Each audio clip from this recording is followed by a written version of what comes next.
സഹകരിക്കുന്നതിന് തയ്യാറാണ് എന്ന് ഞങ്ങൾ നേരത്തെ പറയുന്നു, ഇപ്പോഴും പറയുന്നു, വേണ്ടി വന്നാൽ ഇനിയും പറയും. ഞങ്ങളുടെ മുഖ്യ ശത്രു CPM-കാർ ഞങ്ങളെ ഒരുപാട് ഉപദ്രവിച്ചിട്ടുണ്ട്. ഞങ്ങളുടെ പാർട്ടി ഓഫീസുകൾ റെഡി ചെയ്തു, ഞങ്ങളുടെ പ്രവർത്തകരെ കള്ളക്കേസിൽ കുടുക്കി, ഞങ്ങളുടെ പ്രവർത്തകരെ മൃഗീയമായി മർദ്ദിച്ചു. ഇങ്ങനെ പല രീതിയിലുള്ള ഉപദ്രവങ്ങൾ ഞങ്ങൾക്കുണ്ടാക്കിയിട്ടുണ്ട്.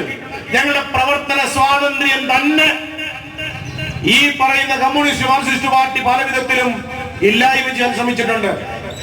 അത് അവരുടെ ഗുണ്ടായുസം കൊണ്ടോ പോലീസിനെ ഉപയോഗിച്ചോ നിയമപരമായിട്ടോ ഒക്കെ ആണെങ്കിൽ പോലും ഇന്ന് അവിടെ നിന്ന് കണ്ണൂരിൽ നിന്ന് ഞങ്ങൾ തുടങ്ങി കാസർഗോഡ് വഴി മലപ്പുറം, കോഴിക്കോട്, വയനാട് വഴി ഇന്ന് തിരുവനന്തപുരത്തേക്ക് ഞങ്ങൾ എത്തി. ഇപ്പൊ എന്തുകൊണ്ടും കമ്മ്യൂണിസ്റ്റുകാരന് ഞങ്ങളെ തടയണമെന്നില്ല, ഞങ്ങളെ ആക്രമിക്കണമെന്നില്ല. കാരണം പ്രതിരോധിക്കണം. ഇന്ന് രണ്ടുപേര് എറണാകുളം പാർലമെന്റിൽ വർക്ക് ചെയ്യുന്നുണ്ട്, കാരായി രാജനും കുഞ്ഞനന്ദൻ. കണ്ണൂർ ജില്ലയിൽ പ്രവേശിക്കാൻ പാടില്ല. വേണ്ടി ജനാധിപത്യത്തിന് വേണ്ടി സോഷ്യൽ ഡെമോക്രാറ്റിക് പാർട്ടി ഓഫ് ഇന്ത്യയുടെ പ്രവർത്തകർ നിലയുറപ്പിക്കും. അത് വണ്ണവും ബെല്ലൊന്നും നോക്കണ്ട, ഉള്ളവരുള്ളിടത്ത് നിൽക്കും. ഈ പാർലമെന്റ് മണ്ഡലത്തിൽ ഞങ്ങൾക്ക് 7 ജനപ്രതിനിധികളുണ്ട്. ലഷ്കർ തൊഴിൽ ഉൾപ്പെടെയുള്ളവർ 7 ജനപ്രതിനിധികളുണ്ട്. ഞങ്ങള് ഒരു സുപ്രഭാതത്തിൽ വന്നിട്ട് നിങ്ങളുടെ നോട്ടി വയ്ക്കുന്നതല്ലോ. ഈ 7 ജനപ്രതിനിധികളെ നിർത്തിക്കൊണ്ട് അവരുടെ പ്രവർത്തനം നടത്തിക്കൊണ്ട് ആ മേഖലയിൽ നിന്ന് ഞങ്ങൾ വോട്ട് വാങ്ങും. ഇവിടെ ഞങ്ങൾ സ്ഥാനാർത്ഥിയായി പ്രഖ്യാപിച്ചിരിക്കുന്ന അജ്മൽ ഇസ്മായിലാണ്. അജ്മൽ ഇസ്മായില് അതിശക്തനായ ഒരു ചെറുപ്പക്കാരനാണ്, നല്ല സംഘാടകനാണ്, നല്ല പ്രാസംഗികനാണ്. അനീതിക്കെതിരെ പോരാടാൻ അത്യുജ്വലമായ നേതൃത്വം കൊടുക്കാൻ കപ്പാസിറ്റി ഉള്ള ആളാണ്. അജ്മൽ ഇസ്മായിലിന്റെ ഈ തെരഞ്ഞെടുപ്പ് പ്രചരണ ഘട്ടങ്ങളിൽ അത് നിങ്ങൾക്ക് ബോധ്യപ്പെടും. അജ്മൽ ഇസ്മായിൽ ഈ പാർലമെന്റ് മണ്ഡലത്തിൽ SDP-ക്ക് വേണ്ടി മത്സരിക്കുമ്പോൾ എനിക്ക് നിങ്ങളോട് പറയാനുള്ളത്, അജ്മൽ ഇസ്മായിലിനെ വിജയിപ്പിക്കുവാൻ ഇവിടുത്തെ ഇടതുപക്ഷവും വലതുപക്ഷവും എന്ന് പറയുന്ന തട്ടിപ്പ് സംവിധാനത്തെ മാറ്റി നിർത്താൻ പറ്റൂല. അതുകൊണ്ട് വേണ്ട. ഇത് കേരളത്തിലെ ജനങ്ങൾക്ക് നല്ല ബോധ്യം വന്നിട്ടുണ്ട്. ഈ ബോധ്യപ്പെടലാണ് ഞങ്ങൾ പറഞ്ഞ യഥാർത്ഥ ബദലിന് SDP-ക്ക് വോട്ട് ചെയ്യാൻ. കാരണം രണ്ട് നമ്മൾ എന്താ വ്യത്യാസം ഞങ്ങളെ പറഞ്ഞില്ലേ? അവരെഴുതി നടത്തി, ഇവരെഴുതി നടത്തി, അവര് കട്ടു, ഇവരും കട്ടു, ഇവിടെ ചാടി, അവിടെയും ചാടി. ഇനി എന്താ? ഈ ചാട്ടവും കളവും മാറ്റവുമായി നടക്കുന്ന ഈ മുന്നണികൾ ഞങ്ങളുടെ നിലപാടിൽ ഞങ്ങൾ ഉറച്ചു നിൽക്കുന്നു. ഞങ്ങൾ അന്നും ഇന്നും ഇപ്പോഴും പറയുന്നു, സോഷ്യൽ ഡെമോക്രാറ്റിക് പാർട്ടി ഓഫ് ഇന്ത്യയിൽ ഞങ്ങൾ 17 സ്റ്റേറ്റിലും BJP-ക്ക് വിരുദ്ധമായ നിലപാടാണ് സ്വീകരിക്കുന്നത്. BJP-യെ മാറ്റി നിർത്തിക്കൊണ്ട്, NDA മുന്നണിയെ മാറ്റി നിർത്തിക്കൊണ്ട് LDF-ന്റെയോ UDF-ന്റെയോ അല്ലെങ്കിൽ കോൺഗ്രസിന്റെയോ ഇടതുപക്ഷത്തിന്റെയോ, കേരളം കഴിഞ്ഞാൽ പിന്നെ LDF പറയാൻ പറ്റില്ല, UDF പറയാൻ പറ്റില്ലല്ലോ. ഇപ്പൊ കർണാടകയിലും രാജസ്ഥാനിലും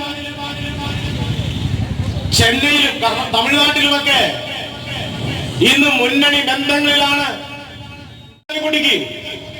ലീഗിന് എന്തേ ജയം ഷാഹി മിണ്ടാത്തത്? പിന്നെ ആ ചക്കരണ്ടല്ലോ, അതോ ഫിറോസ് മിണ്ടണില്ലല്ലോ. മിണ്ടി അണ്ണാക്കി പിരിവിട്ടു, അതുകൊണ്ട് മിണ്ടൂല. ഇപ്പൊ മുനീറിനെ കൊണ്ട്, മുനീർ ഏത് ഗ്രൂപ്പിലാന്ന് പറയാൻ പാടില്ല. കുഞ്ഞാലി സാഹിബിന്റെ ഗ്രൂപ്പിലാണോ, ഈട്ടിയുടെ ഗ്രൂപ്പിലാണോ, തങ്ങൾ ഗ്രൂപ്പിലാണോ, ഏത് ഗ്രൂപ്പിലാണെന്നൊന്നും നിശ്ചയമില്ല. 2,75,000 വോട്ട്, 2.25 ലക്ഷം വോട്ട് കഴിഞ്ഞ പാർലമെന്റ് തെരഞ്ഞെടുപ്പിൽ SDP-ക്ക് ഉണ്ടായിരുന്നു. അതിനേക്കാൾ വർദ്ധനവ് ഞങ്ങൾ മുഴുവൻ സ്ഥലത്ത് മത്സരിക്കുന്നില്ല, കുറച്ചു. അത് കുറച്ചുകൊണ്ട് മത്സരിക്കുമ്പോൾ ഇതിലും കൂടുതൽ വോട്ട് കിട്ടുമെന്നുള്ള നിശ്ചയം ഞങ്ങളെക്കാൾ കൂടുതൽ UDF-നും വന്നു, LDF-നും വന്നു. കോടിയേരി പറഞ്ഞെന്താ?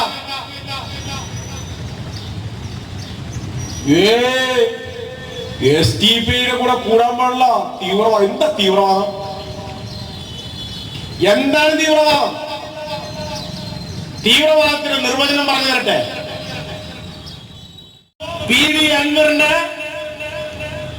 റിസോർട്ടിൽ ചർച്ചയ്ക്ക് പോയിരിക്കുകയായിരുന്നു. കല്യാണത്തിന് പോയതല്ല, ബിസിനസ് പാർട്ട്ണർമാരുടെ ചർച്ചയ്ക്ക് പോയത്. അവിടെ അതിന്റെ തെളിവ് മലപ്പുറം ജില്ലാ വൈസ് പ്രസിഡന്റ് VT ക്രാവലക്കിന്റെ കയ്യിലുണ്ട്. അതിന്റെ തെളിവ് ക്രാവലക്കിന്റെ ചാനൽ ചർച്ച പറഞ്ഞു. കുഞ്ഞാലിക്കുട്ടി സാഹിബ് ഇത് പറയുന്നതൊക്കെ കൊള്ളാം, തെളിവ് വേണമെങ്കിൽ ഞാൻ തരാമെന്ന് പറഞ്ഞപ്പോ മിണ്ടിയിട്ടില്ലല്ലോ. ഇപ്പോ SDP എന്ന് പറയുന്ന സുന്ദരിയായ സ്ത്രീ, കാരണം കഴിഞ്ഞ പാർലമെന്റ് തെരഞ്ഞെടുപ്പിൽ 2,75,000 വോട്ട് മേടിച്ചിട്ടുണ്ട്. ആ സുന്ദരീന് ഇപ്പൊ എല്ലാവർക്കും വേണം. UDF-നും വേണം, LDF-നും വേണം. അതിന് ലീഗ് തയ്യാറായി 2-3 വട്ടം മുന്നോട്ട് വന്നു. അവിടെ ദൃശ്യങ്ങൾ പുറത്തു വന്നപ്പോ തള്ളിപ്പറയലായി. ആ ദൃശ്യം പുറത്തു വന്നില്ലെങ്കിലോ ഒരുപക്ഷെ SDP എല്ലായിടത്തും സ്ഥാനാർത്ഥിനെ പിൻവലിച്ചു കൊടുക്കേണ്ടി വരും. തർക്കമില്ല. അതുകൂടാതെ കോൺഗ്രസ്സുകാർ അറിഞ്ഞിട്ടില്ല എന്ന് പറയാൻ പറ്റുമോ? കുഞ്ഞാലിക്കുട്ടി പോയില്ല, ചങ്കത്ത് കൈവച്ചിട്ട് നിങ്ങൾ കാസർഗോഡും കണ്ണൂരും കോഴിക്കോടും മലപ്പുറത്തുമുള്ള ഉമ്മമാരുടെ കയ്യിൽ പിടിച്ചുകൊണ്ട് ഖുർആൻ കയ്യിൽ കൊടുത്തുകൊണ്ട് നിങ്ങൾ പറയില്ലേ SDP-യിലേക്ക് നിങ്ങളുടെ മക്കൾ പോകരുത്, അത് മോശമാണ്, അവരെ പ്രവർത്തിക്കാൻ അനുവദിക്കരുത്, അവരെ വിടരുതെന്ന് പറഞ്ഞ് നിങ്ങൾ ആണയിടിക്കുമല്ലോ. ആ ഖുർആൻ എടുത്ത് നെഞ്ചത്ത് വെച്ചുകൊണ്ട് മുനീറിനും കുഞ്ഞാലിക്കുട്ടിക്കും TK അഹമ്മദ് നബീറിനും പറയാൻ പറ്റുമോ SDP എടുത്ത് ഞങ്ങൾ ചർച്ചയ്ക്ക് പോയില്ല എന്ന്? ഞങ്ങൾ വെല്ലുവിളിക്കണം. പറ്റുമോ? ഇവിടുത്തെ UDF-നോ കോൺഗ്രസ്സുകാർക്ക് പറയാൻ പറ്റുമോ? കേരള കോൺഗ്രസ്സുകാർക്ക് പറയാൻ പറ്റുമോ ഞങ്ങൾ അറിവില്ലാണ്ടാണ് ചർച്ചയ്ക്ക് പോയത്? തോന്നിയാസം പറയുന്നൊരു അതിരുണ്ട്. വെറുതെ ഞങ്ങളെ കൊണ്ട് പറയിപ്പിക്കരുത്. ഇത് ഒന്നും രണ്ടും ചർച്ചയൊന്നും അല്ലല്ലോ ഇത്. ഇപ്പൊ ആ TV ദൃശ്യം പുറത്തു വന്നപ്പോ ഈ TV ദൃശ്യം പുറത്തു വിട്ടതാരാ? കുഞ്ഞാലിക്കുട്ടിയോട് നമുക്ക് സംശയം. മഹാന്യനൊരു വിദഗ്ധനാണല്ലോ, ഒളിസാധനങ്ങളിൽ വിദഗ്ധന ഉള്ളി. അദ്ദേഹമല്ല ET മുഹമ്മദ് ബഷീറിനെ കുഴിയിലാക്കണം. പൊന്നാനി ET മുഹമ്മദ് ജയിക്കരുത്, അവിടെ ഇടതുപക്ഷക്കാരൻ ജയിക്കണം. ഒരുപക്ഷെ മന്ത്രിയാ. ഇപ്പോ കേരള നിയമസഭയിൽ പ്രതിപക്ഷ ഉപമന്ത്രി നേതാവാണ്. ഈ മാന്യം പറയാൻ ഞാൻ ചോദിച്ചത്, ഞങ്ങൾ അത്ര മോശക്കാരാണെങ്കിൽ താങ്കളുടെ ഭരണാധികാരിയാണ്. ഈ ഭരണാധികാരിയായിരിക്കെ ഞങ്ങൾ മോശക്കാരാണെങ്കിൽ, ഞങ്ങൾ വിധ്വംസക പ്രവർത്തനം നടത്തുന്നുണ്ടെങ്കിൽ, ഞങ്ങൾക്ക് അനാവശ്യമായി പണം വരുന്നുണ്ടെങ്കിൽ, ഞങ്ങൾ മറ്റെന്തെങ്കിലുമൊക്കെ ചെയ്യുന്നുണ്ടെങ്കിൽ താങ്കൾ ചൊറിയാനിരിക്കുകയായിരുന്നു അവിടെ. താങ്കൾ ഭരണാധികാരിയല്ലേ? എന്തുകൊണ്ട് നടപടി സ്വീകരിച്ചില്ല?